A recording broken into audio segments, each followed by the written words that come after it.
সম্প্রতি গান ছেড়ে দেওয়ার ঘোষণা দিয়েছেন জনপ্রিয় সঙ্গীতশিল্পী তাহসান। এই বিষয়টি নিয়ে সামাজিক যোগাযোগ মাধ্যমে শুরু হয়েছে ব্যাপক আলোচনা সমালোচনা। কী কারণে তিনি গান ছেড়েছেন, এর নেপথ্যে কী আছে সেই বিষয়টি এখনও স্পষ্ট নয়। তবে অনেকেই মনে করছেন তিনি ইসলামের ছায়াতলে এসেছেন, ইসলামের দৃষ্টিকোণ থেকেই তিনি গান ছেড়ে দেওয়ার সিদ্ধান্ত নিয়েছেন। প্রশ্ন উঠেছে, তবে কি ইসলামে গান হারাম? তাহলে রাসূল কেন গান শুনতেন? এসব বিষয় নিয়ে কথা বলার জন্য আমার সাথে রয়েছেন হিজবুত তৌহিদের কেন্দ্রীয় সাহিত্য ও গবেষণা বিষয়ক সম্পাদক জনাব রিয়াদুল হাসান।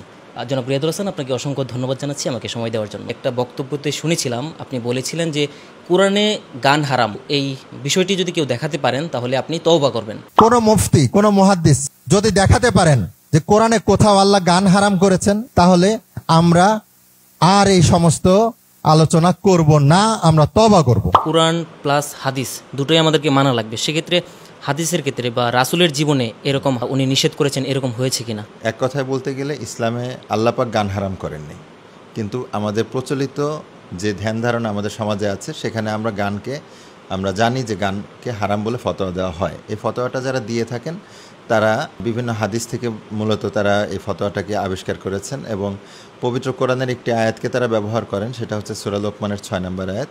এই আয়াতটিতে আল্লাহ পাক অসার কথাবার্তা বলতে হারাম করেছেন, গানকে হারাম করেনি। তো তারা জোর করে অসার কথা বলতেই গানকে তারা টেনে আনার চেষ্টা করছেন। আসলে গান একটা আলাদা শব্দ, অসার কথাবার্তা আরেকটা শব্দ, অপ্রয়োজনীয় অনর্থক কথাবার্তা।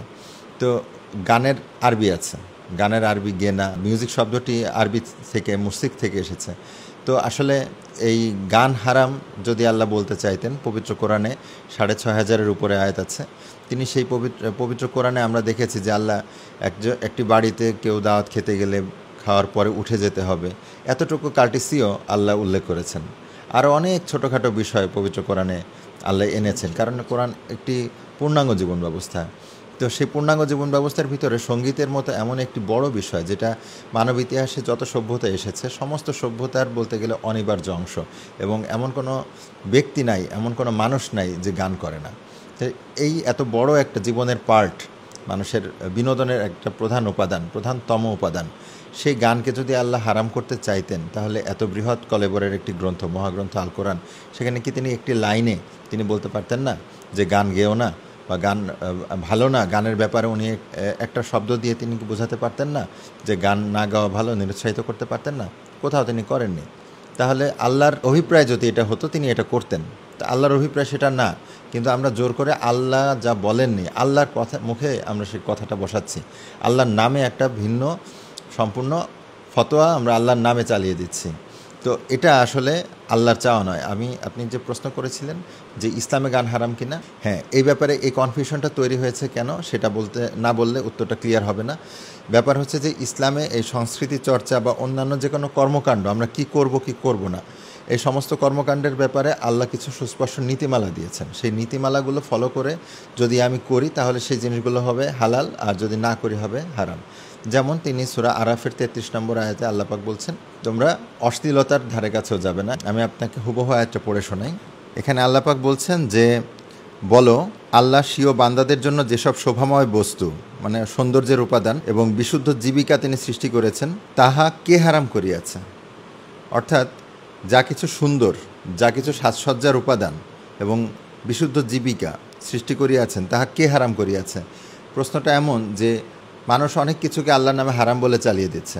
তারপরের আয়াতে আল্লাহ বলছেন, বলো, নিশ্চয়ই আমার প্রতিপালক হারাম করিয়াছেন প্রকাশ্য ও গোপন অশ্লীলতা আর পাপ এবং অসঙ্গত বিরোধিতা এবং কোনো কিছুকে আল্লাহর শরিক করা, যাহার কোনো সনদ তিনি প্রেরণ করেন নাই, এবং আল্লাহ সম্বন্ধে এমন কিছু বলা যাহা তোমরা জানো না। তাহলে আমি সূরা আরাফের 32 এবং 33 থেকে আপনাদেরকে পড়ে শোনালাম যে আল্লাহ কি হারাম করেছেন। 1 নম্বর, প্রকাশ্য ও গোপন অশ্লীলতা, অর্থাৎ আল্লাহ যে কাজটি করতে নিষেধ করেছেন, সুস্পষ্টভাবে জানিয়েছেন যে কাজটি করা যাবে না, হারাম, সেই হারাম কাজটি করা, এবং অসঙ্গত বিরোধিতা এবং কোনো কিছুকে আল্লাহ শরিক করা, শিরক করা। যে নীতিমালা আমরা পাচ্ছি সেই নীতিমালার ভিতরে কিন্তু গানের কোনো প্রসঙ্গ আসে নাই। আল্লাহ এগুলোকে হারাম করেছেন, এবং শেষে আল্লাহ বলছেন যে তার সম্বন্ধে এমন কিছু বলা যা তোমরা জানো না। অর্থাৎ আল্লাহ যেটা হারাম করেন নাই এমন একটা কিছুকে আপনি হারাম করে দিবেন, এটাও যেন না করা হয়, এটাকেও আল্লাহ হারাম করে দিয়েছেন। যে নীতিমালাগুলো দেওয়া হলো সেই নীতিমালা মোতাবেক আমরা যদি এমন গান করি যে গানের ভিতরে অশ্লীলতা আছে, যে গানের ভিতরে আল্লাহর সাথে শিরক করা হয়, যে গানের ভিতরে আল্লাহর নিষেধাজ্ঞা অমান্য করা হয়, তাহলেও সেই গানটা অবশ্যই হারাম হবে। সেই গানটা না কেবল নীতিমালা লঙ্ঘন করে আমি যদি কোনো কবিতা পড়ি সেটাও হারাম হবে, আমি যদি কোনো বক্তব্য দিই সেটাও হারাম হবে। অর্থাৎ আমার যে কোনো অ্যাক্টিভিটি যদি আল্লাহর এই রুলগুলোর বাইরে যায়, এই নীতিগুলোর বাইরে যায়, তখন সেটা হারাম হবে, গানও হারাম হবে। কিন্তু যদি আমি এমন গান করি, এমন কবিতা লিখি, এমন কোনো শিল্পকর্ম আমি তৈরি করি বা চিত্র আমি অঙ্কন করি যার ভিতরে অশ্লীলতা নেই, যার ভিতরে আল্লাহর নাফরমানি হয় না, এমন কোনো কিছু যদি করি, আল্লাহর সাথে শিরক করা হয় না, তাহলে সেটা তো হারাম হবে না। সেটাকে কে হারাম করলো? এই প্রশ্নটা তো আমার না, এই প্রশ্নটা তো আল্লাহই করছেন। কে তাকে হারাম করলো? এবং কেউ যদি সেটা আরোপ না করতে পারে, সেজন্য আল্লাহ আয়াতের শেষে এটাও বলে দিলেন যে আল্লাহ সম্বন্ধে এমন কিছু বলা যা তোমরা জানো না, যেটা আমরা নিজেরা বানিয়ে নিয়েছি।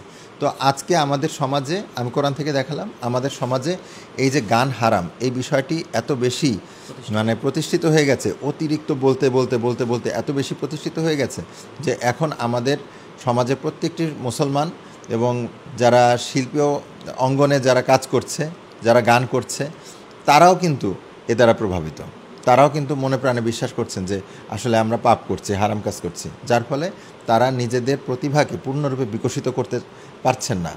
সবসময় একটা হীনমন্যতা নিয়ে তারা কাজ করছেন, পাপের একটা অনুভূতি নিয়ে কাজ করছেন, যার ফলে তারা নিজেদেরকে বিকশিতও করতে পারছেন না। আমরা মনে করি যে আল্লাহর দেওয়া যে সঠিক ইসলাম, সঠিক যে আল্লাহর দেওয়া নীতিমালা, সেটাকে সঠিক রূপে মানুষের সামনে অনেক বেশি করে আমাদের প্রচার করতে হবে, যেন মানুষ ইসলাম সম্পর্কে এ জাতীয় ভুল ধারণা, ভুল ফতোয়ার হাত থেকে তারা যেন মুক্তি পেতে পারে। জি, এখানে আমার আরেকটা প্রশ্ন হচ্ছে, আমরা তো কোরআন থেকে দেখলাম, এরপরে আমরা কিন্তু কোরআন প্লাস হাদিস দুটোই আমাদেরকে মানা লাগবে। সেক্ষেত্রে হাদিসের ক্ষেত্রে বা রাসূলের জীবনে এরকম উনি নিষেধ করেছেন, এরকম হয়েছে কিনা?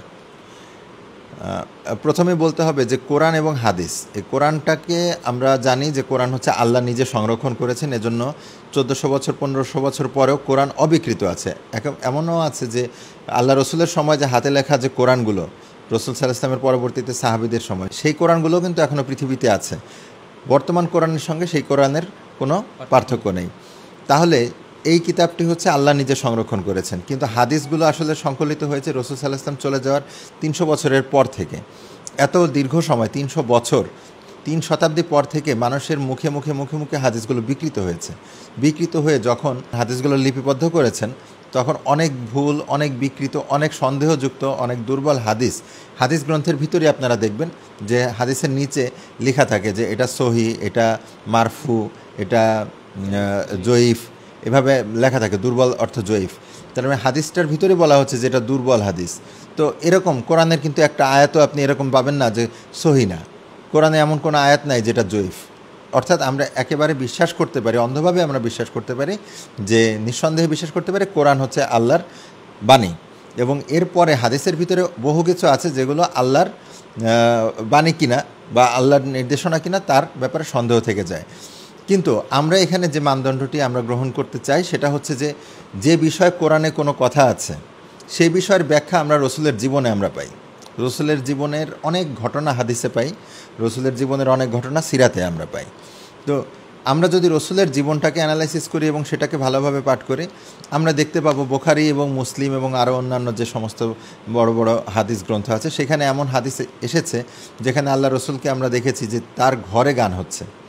আম্মা আয়েশা, তিনি খুব সঙ্গীতপ্রিয় মানুষ ছিলেন এবং তিনি নিজে ভালো কবি ছিলেন, এবং তার ঘরে একটা ঈদের দিনে, মিনার দিবস যেটা বলা হয় আপনার, ঈদুল আজহার একটি দিন, ওই দিনের ভিতরে রসুল তিনি তার ঘরে তিনি চাদর মুড়ি দিয়ে তিনি শুয়েছিলেন। তখন তার ঘরে দুটো মেয়ে গান করছিল এবং আম্মা আয়েশা সেই গান শুনছিলেন। মেয়ে দুটো দফ বাজিয়ে গান করছিল। দফ হচ্ছে আরবের একটা বাদ্যযন্ত্র, জানেন আশা করি সকলেই। তো এই সময়ে আবু বকর অর্থাৎ আম্মা আয়েশার বাবা তিনি ঘরে প্রবেশ করলেন এবং তিনি মেয়ে দুটোকে তিরস্কার করলেন যে রসুলের ঘরের ভিতরে এসব কী হচ্ছে। তো আবু বকর তিনি চাইলেন যে গানগুলো বন্ধ করে দিতে। তখন আল্লাহ রসুল সাল্লাল্লাহু আলাইহি ওয়াসাল্লাম তিনি তার চাদর থেকে মাথা বের করে তিনি আবু বকরকে বললেন যে আবু বকর, ওদের কাজ ওদেরকে করতে দাও, আজকে ঈদের দিন। কথা বলার পরে আবু বকর আর কোনো কিছু বলার ছিল না, কারণ রসুল সরাসরি বললেন। তো এর দ্বারা আমরা কি পাই? এই হাদিসটা তো সহিহ বুখারীর হাদিস, 987 নম্বর হাদিস, আপনারা চেক করে নিতে পারেন। তাহলে এই আয়াতে আমরা কি গান হারাম পাচ্ছি?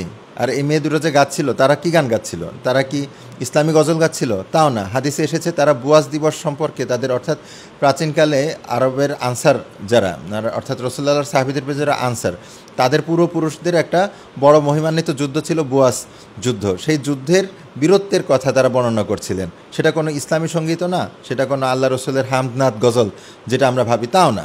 তারা তাদের পূর্বপুরুষের, অর্থাৎ জাতীয় দিবসে যে সমস্ত গান গাওয়া হতে পারে এ জাতীয় একটি গান তারা গাইছিলেন। এই হাদিসের মাধ্যমে আমরা কয়েকটি বিষয় আমাদের কাছে ক্লিয়ার হয়ে যায় যে আল্লাহ রসুল সাল্লাল্লাহু আলাইহি ওয়াসাল্লাম তিনি গানকে নিষিদ্ধ করেননি। তার ঘরে গান হয়েছে, আবু বকর রাদিয়াল্লাহু তাআলা আনহু তাদেরকে গান গাইতে না করলেন এবং রাসূলুল্লাহ নিজে উঠে তার প্রতিবাদ জানালেন। অর্থাৎ আজকে যারা ফতোয়া দিচ্ছেন গান হারাম, রাসূল সাল্লাল্লাহু আলাইহি ওয়াসাল্লাম থাকলে আজকে রাসূলও তাদেরকে প্রতিবাদ করতেন। এটা একমাত্র হাদিস না। আমরা গান গাওয়ার ব্যাপারে রাসূল সাল্লাল্লাহু আলাইহি ওয়াসাল্লামের আরেকটা হাদিস আছে যে রাসূল সাল্লাল্লাহু আলাইহি ওয়াসাল্লাম কোনো একটি যুদ্ধ থেকে ফিরে আসলেন। তখন একজন নারী সাহাবী, তিনি কৃষ্ণাঙ্গ ছিলেন, তিনি রাসূলুল্লাহকে বললেন যে রাসূলুল্লাহ, আমি মানত করেছিলাম যদি আপনি বিজয়ী হয়ে ফিরে আসেন তাহলে আমি আপনাকে দফ বাজিয়ে গান গেয়ে শোনাবো। তো রাসূল বললেন যে তুমি যদি মানত করে থাকো তাহলে মানত পূর্ণ করো। তখন রাসূল সাল্লাল্লাহু আলাইহি ওয়াসাল্লাম সেখানে বসলেন এবং সাহাবীরাও বসলেন। সেই নারী সাহাবী তিনি দফ বাজিয়ে রাসূলুল্লাহর সম্মানে সেই গানটি করলেন। তো এই সময় রাসূল সাল্লাল্লাহু আলাইহি ওয়াসাল্লামের সঙ্গে তার সমস্ত প্রসিদ্ধ সাহাবী আবু বকর, ওমর, ওসমান, আলী রাদিয়াল্লাহু তাআলা এরা সবাই ছিলেন। তাহলে আমরা আজকে 1400 বছর পরে গান হারাম কোত্থেকে পাচ্ছি? এরকম আরও অনেক হাদিসের উদাহরণ দেওয়া যায়। আমি স্পেশালি একটা হাদিসের কথা বলি যেখানে রাসূলুল্লাহ বলছেন যে তোমরা বিয়েতে দফ বাজাও এবং বিয়ের ঘোষণা মসজিদে দাও।